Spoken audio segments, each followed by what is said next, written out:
Добрый вечер. В эфире информационный выпуск Амшейк-Шара. Президент Абхазии Аслан Джаня в ходе рабочего визита в Москву провел переговоры с бывшим президентом Республики Адыгея, предпринимателем и меценатом, большим другом Абхазии Хазретом Совмен. Глава государства и бывший руководитель Адыгеи обсудили ряд вопросов. В ходе переговоров Аслан Джаня рассказал о проблемах, которые испытывает Абхазия в настоящее время. Хазрет Меджидович с давних пор испытывает любовь и уважение к Абхазии. В это сложное для нашей страны время он еще раз подтвердил свои искренние симпатии и уважение к народу Абхазии. В результате переговоров Хазретом Совменом принято решение о выделении Абхазии 50 миллионов рублей. Деньги будут направлены на борьбу с коронавирусной инфекцией. Аслан Джаня поблагодарил экс-президента Адыгеи за оказанную помощь. Президент подчеркнул, что Хазрета Меджидовича, как большого друга Абхазии, всегда рады видеть в нашей стране. Министр здравоохранения Абхазии Тамас Сахнаки встретился с представителями Всемирной организации здравоохранения. В ходе рабочей встречи обсуждались вопросы борьбы с коронавирусной инфекцией, методы ее диагностики и протоколы лечения больных в соответствии с рекомендациями ВОЗ. Эксперты сообщили министру о планах по мониторингу медицинских учреждений республики с целью оказания медпомощи ковид-позитивных и общесоматических пациентов, а также о возможности оказания гуманитарной помощи по обеспечению медикаментами и медизделиями медучреждений Абхазии. Специалисты подразделений радиационной, химической и биологической защиты Минобороны России, прибывшие в Абхазию для оказания помощи в предотвращении распространения коронавирусной инфекции, продезинфицировали территорию и объекты российской военной базы Южного военного округа. Как сообщает Департамент информации и массовых коммуникаций Минобороны России, были обработаны казарменный фонд, места постоянного проживания военнослужащих и членов их семей, парковая зона, дороги и прилегающая территория. Всего в дневное и ночное время военнослужащие обработали более 80 тысяч квадратных метров различных поверхностей. В мероприятиях принимают участие 30 военнослужащих и задействуются 11 автомобилей РХБ защиты, мобильные комплексы аэрозольной дезинфекции, авторазливочные станции, тепловые машины, генераторы горячего тумана. Всего за время пребывания в Абхазии российские военнослужащие продезинфицировали более 600 тысяч квадратных метров различных поверхностей в местах массового скопления людей и дорог общего пользования. В Абхазии от коронавируса уже скончались больше 40 человек. К большому сожалению, в их числе есть и врачи, которые находятся на передовой борьбы с COVID-19. Стало известно, что от осложнений, вызванных коронавирусной инфекцией, умерла Сергея Айба Манана Заканбеевна, заведующая Гудаутской скорой помощью. Манана Сергея Айба проработала в скорой помощи около 40 лет, спасла десятки жизней. В Сухумском городском суде продолжается рассмотрение уголовного дела в отношении 4 бывших сотрудников Управления уголовного розыска МВД Республики Абхазия. Адгур Аутлев и Виталий Кулов обвиняются в превышении должностных полномочий и умышленном причинении тяжкого вреда здоровью, повлекшему гибель задержанного Анзора Тарба. Бывший начальник Управления уголовного розыска Бадри Джикирба и его заместитель Аслан Чедия обвиняются в халатности и ненадлежащем исполнении своих должностных обязанностей, повлекших смерть Анзора Тарба и причинение тяжкого вреда здоровью последственному Нукзару Папава. Самого Анзора Тарба подозревали в причастности к похищению Умара Мирсхулава, совершенному в апреле 2019 года. Судебное разбирательство по уголовному делу в отношении бывших сотрудников УР МВД идет с июля текущего года. Во вторник состоялись прения сторон. Гособвинение запросило 11 лет лишения свободы строгого режима для подсудимых Адгура Аутлева и Виталия Кулова. Для бывшего начальника уголовного розыска МВД Абхазии Бадри Джикирба прокуратура запросила 4 года лишения свободы общего режима, а для его заместителя Аслана Чедия 3,5 года лишения свободы общего режима. Адвокаты подсудимых считают, что их подзащитные не причастны к гибели задержанного Тарба и просят суд вынести им оправдательный приговор. Сами же подсудимые Адгур Аутлев, Виталий Кулов, Бадри Джикирба и Аслан Чедия своей вины не признают. Для вынесения приговора суд удалился в совещательную комнату. Приговор будет оглашен 10 ноября. Расширенный репортаж заседания Сухумского городского суда, на котором рассматривалось дело в отношении бывших сотрудников Управления уголовного розыска МВД, смотрите в нашей программе 4 ноября. Вопросы качества телерадиовещания в Абхазии были обсуждены на совещании, которое прошло в Государственном комитете по связям, массовым коммуникациям и цифровому развитию. Во встрече приняли участие начальник управления по связям со СМИ Алхаз Чулоку, генеральный директор Абхазской гостелерадиокомпании Ирина Агарба, ее заместитель Анна Гуния и председатель Союза журналистов Абхазии Руслан Хашиг. Подробности в репортаже Шазины Ханагуа. В Абхазии трансляция телерадиопрограмм осуществляется через специальные передатчики. На сегодняшний день в стране есть места, где телевизионное вещание не охвачено. В частности, не показывает абхазское телевидение. Для решения этой проблемы распоряжением президента создана рабочая группа. Недавно рабочей группой Госкомсвязи было изучено техническое состояние технических средств для вещания телевидения в нашей стране. Была подготовлена справка рабочей группы. Мы сегодня позвали наших коллег обсудить состояние телевизионного вещания, обсудить проблемы, которые возникли и возникают во время этого вещания, и пути решения этих проблем. Нашей задачей является увеличить, и чтобы на территории нашей страны не было населенных пунктов, где не вещает наше родное абхазское телевидение. В Абхазии осуществляется цифровое телевизионное вещание, введенное в эксплуатацию еще в 2009 году. Однако данная телевизионная сеть за 11 лет эксплуатации полностью выработала свой ресурс, не отвечает современным требованиям и не покрывает большую часть территории страны. Ранее мы начинали решать эти вопросы. Мы дополнительно устанавливали телевизионные передатчики в населенных пунктах Махадыр, Джирхва, Блаберхва, Мирхеул. Эта работа шла, но последние годы эта работа была чуть приостановлена, и мы должны возобновить зону вещания абхазского телевидения и других телевизионных каналов. И поэтапно перейти на новый формат телевидения, на цифровое телевидение. Мы готовим новый проект цифрового вещания в нашей стране уже в стандарте T2. Будет совершенно другое качество вещания. Я надеюсь, что мы в ближайшие пару лет осуществим этот проект.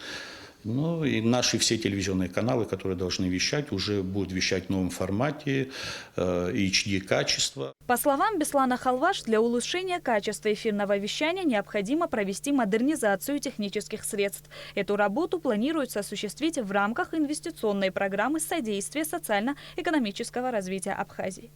Шазина Ханагуа, Нала Гухава, Абхазское телевидение. 45 лет назад в Пицунском храме впервые прозвучали торжественные звуки органа. Там же прошел концерт, ознаменовавший новую веху в культурной жизни Абхазии. Работы по производству и установке органа осуществила одна из лучших фирм Германии по производству этих музыкальных инструментов. Один из абхазских органистов Лука Агаделя работает в Москве. Сейчас он готовится к большому концерту. С ним связалась по скайпу журналист Сария Кварасхеля. Об истории появления уникального инструмента в стране и о любви к органной музыки в нашем следующем репортаже. 45 лет назад пицунский орган присоединился к музыкальному миру. И впервые на абхазской земле, над величественными горами и бескрайними просторами Черного моря прозвучали неподражаемой красоты волшебные звуки. В этот день состоялся знаменательный концерт в истории культуры Абхазии, открывший совершенно новую страницу в ее музыкальной жизни. Сегодня уже невозможно представить себе Пицунду без органа. Уникальное звучание короля инструментов в древнем храме с исключительной акустикой разошлись далеко за пределы страны.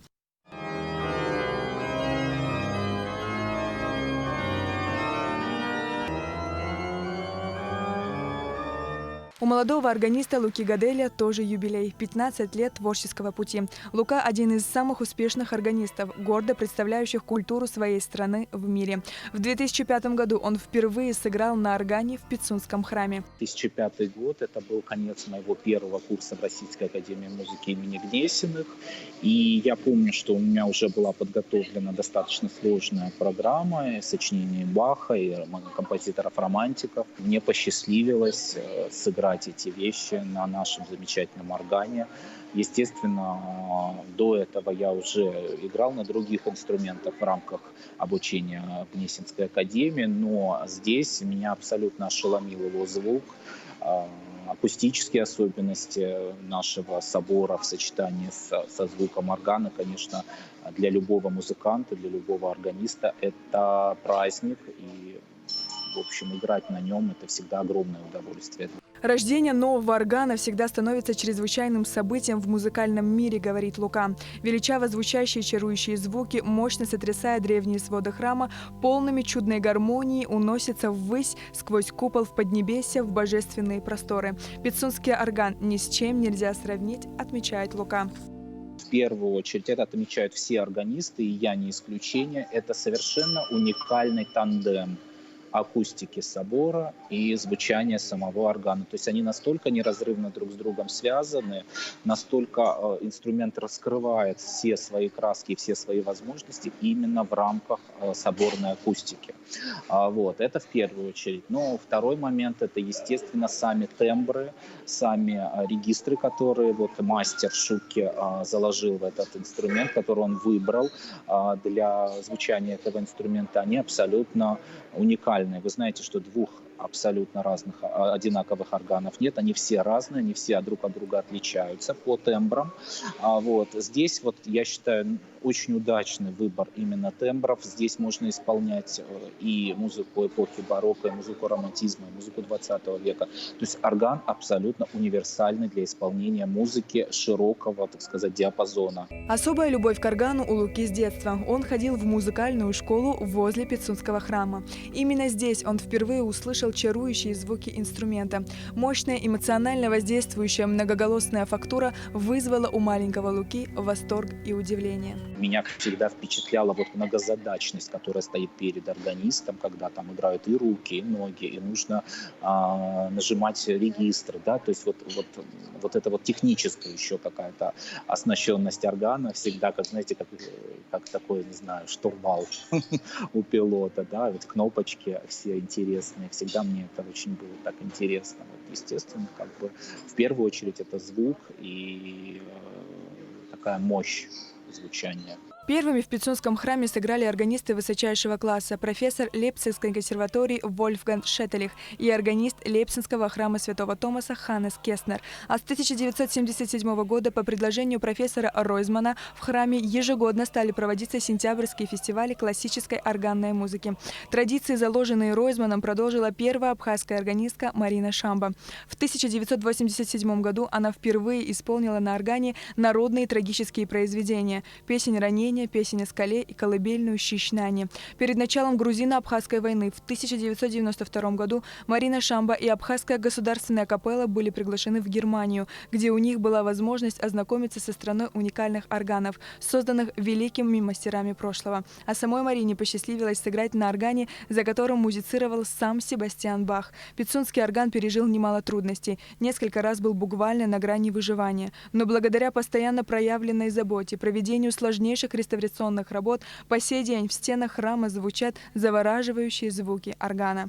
Международные органные фестивали, которые собирают музыкантов со всего мира. К нам приезжают и из Европы органисты. Это и Франция, и Германия, и Нидерланды. И, в общем, огромнейший круг, и Латвия, и Литва. То есть громадный круг музыкантов, который знает об этом органе, который едет к нам. И я считаю, что это одна из самых лучших концертных площадок Абхазии и вообще Черноморского побережья. В Сочи, например, если взять, или в Краснодаре, такого зала с такой акустикой и с таким инструментом нет. Поэтому я считаю, что это у нас просто уникальная точка такая культурная, которая вот действительно вот притягивает очень много именитых музыкантов. Летом 2014 года Сухумская и Пицунская епархии выступили с требованием вернуть храм православной церкви, а орган перенести в специально построенный концертный зал. Тогда в обществе выступили против такого решения. В общем, я хочу сказать так, что даже в России, даже в Москве и даже на территории Кремля да, так сказать, если заглянуть во всю эту проблему так более глобально, есть соборы православные, которые находятся под патронатом государства, и которые являются памятниками архитектуры, и которые не переданы церкви. И таких объектов в России очень много. Это памятники культурного наследия и такие вот, так сказать, музеи, которые обслуживает Министерство культуры. И, в общем-то, таких прецедентов очень много. Что касается Пицунского собора и органа, ну, мы все прекрасно помним, что инструмент, этот орган, он спас собор от разрушения.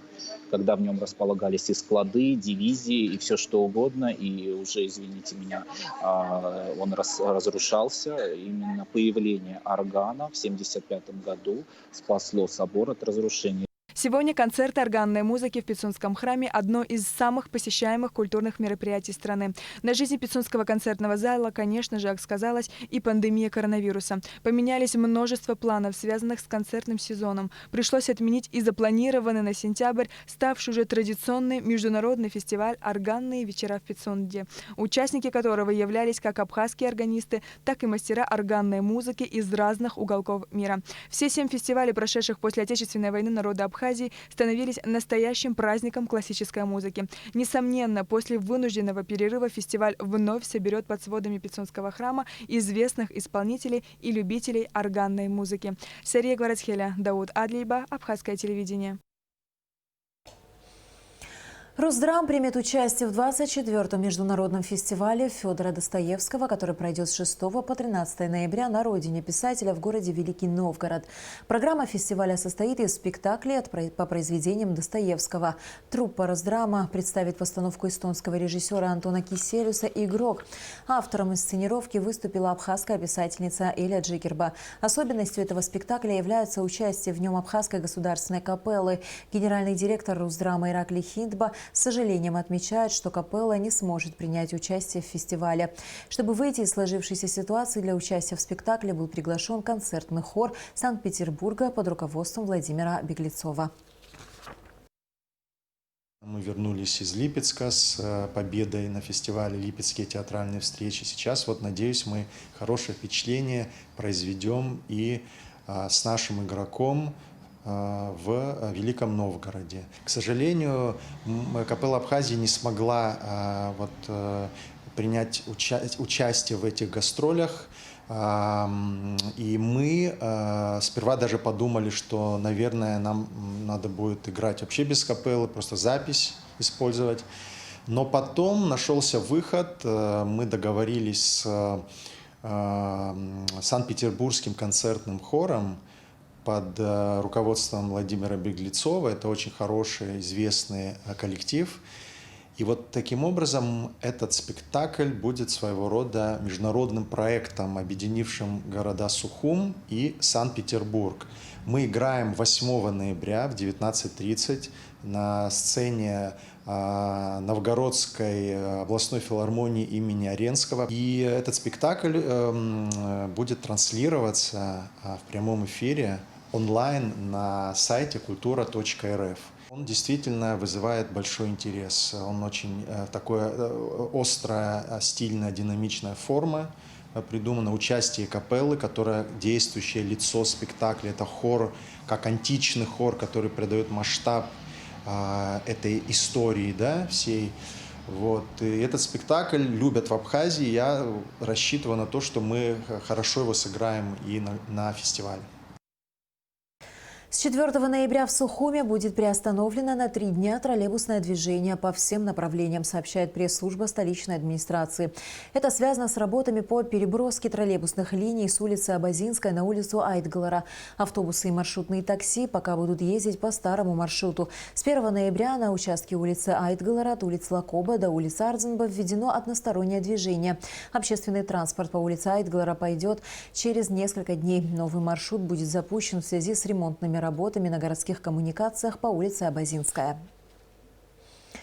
Осень в этом году радует теплой солнечной погодой. Хотя в последние дни идут дожди, синоптики обещают, что жители Абхазии еще смогут насладиться солнцем. Однако на календаре ноябрь, а значит зима не за горами. Какая погода ожидает нас в ближайшее время и выпадет ли снег этой зимой, узнавала Эсма Гуладзе. Осень долго баловала жителей Абхазии теплой солнечной погодой. А вот ноябрь принес дожди и прохладу. Так что доставать теплые вещи и зонтики все-таки придется. Осень в этом году выдалась по-настоящему бархатной, а морская вода до сих пор комфортной температуры. Некоторые жители и гости республики продолжают купаться. Кроме того, все это время практически не наблюдалось дождей. Поэтому в атмосфере скопилась влага, которая должна выпасть в виде осадков. В этом году было очень засушливое, без осадков лето по всем умеренным широтам. Это и Ростовская область, юг России, весь Краснодарский край. Связано с общим глобальным потеплением на континенте. В Абхазии, значит, то же самое. Этот процесс глобального потепления здесь тоже проходит. Удлиняется теплый период, значит, и температуры повышаются. Особенно вот в данном случае осень, как таковая, у нас стала летом. Сезон дождей с середины октября и до середины ноября, он сместился на декабрь. Должен сместиться. Это с большой вероятностью. И мы получаем декабрь дождливым. Помимо осадков, в ноябре и декабре ожидается понижение температур, что в субтропическом климате из-за высокой влажности может быть довольно ощутимым. Однако, по словам метеорологов, отметка термометра вряд ли опустится ниже нуля. Понижение температуры будет в этом году даже больше, чем в предыдущие годы. На Новый год мы не ожидаем снега. После Нового года, в зависимости от перемещения холодных воздушных масс, возможно снег в виде мокрого. В горах Абхазии на днях выпал и уже растаял первый снег. По сравнению с прошлым годом это произошло почти на 1,5 месяца позже. Мы видим проявление выпадения осадков в горной зоне Абхазии. Это связано именно с циклонической деятельностью. Как известно, в осенние и весенние периоды на территории Абхазии сильно возмущается воздушная среда, но из-за температуры, которая держится в осенний период морской воды, смягчаются эти процессы для приморской зоны, но для предгорной горной зоны холодные фронты дают твердые осадки в виде снега. По прогнозам синоптиков, с 4 ноября ожидается небольшое потепление, но к пятнице погода снова испортится. Какие бы сюрпризы ни устраивала погода, нужно обязательно бывать на свежем воздухе. Только не забывайте соблюдать социальную дистанцию и одеваться по погоде. Эсма Гуладзе, Алексей Гухава, Абхазское телевидение. По сообщению Гидрометцентра, в среду на территории Абхазии ожидается переменная облачность. Местами возможен слабый дождь. Температура воздуха ночью 8-13, днем 14-19 градусов. Температура морской воды 20 градусов.